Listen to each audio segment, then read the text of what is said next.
మా నిర్మల్ డిస్టిక్ అండి. నిర్మల్ నుంచి మాకు స్వామి విలేజ్ మాది. మా బాబు 4 ఇయర్స్ నుంచి ఎడినైట్స్ తోని స్ట్రగుల్ అవుతుండ్రు. చాలా హాస్పిటల్లో చూపించినాము, ఎక్కడ కూడా రిజల్ట్ రాలేదు. సర్జరీ చేద్దామన్నా కూడా ఏ డాక్టర్ కూడా అక్కడ కరెక్ట్ చేయలేదు. తర్వాత మేము యూట్యూబ్లో చూసిన తర్వాత హరిక మేడం గురించి తెలుసుకొని ఇక్కడ వచ్చినాం. మేడం చూసిన తర్వాత టెస్ట్ అవన్నీ ఎక్స్రే అవన్నీ చేసిన తర్వాత థర్డ్ స్టేజ్లో ఉందన్నారు. హైపర్ట్రోఫిక్ వచ్చింది, ఎడినైట్స్ అన్నారు. సర్జరీ చేద్దామని అన్నారు. తర్వాత సర్జరీ చేసిన తర్వాత 1 వీక్ అవుతుంది.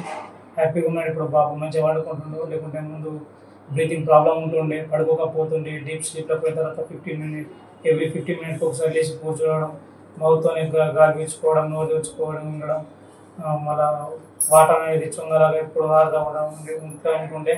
పండుకోకపోతుండే, తినకపోతుండే, ఆడడం కూడా చక్కగా ఆడుకోకపోతుండే, ఆడుకోవడానికి కూడా స్ట్రగుల్ అవుతుండే బాబు. ఇక్కడికి వచ్చిన తర్వాత కూడా స్టాఫ్ కూడా మంచిగా రిసీవ్ చేసుకుంటుండ్రు. మేడం కూడా చాలా బాగా చూసిండ్రు. హాస్పిటల్ మంచిగా ఉంది, గచ్చిబౌలిలో ఉంది హాస్పిటల్.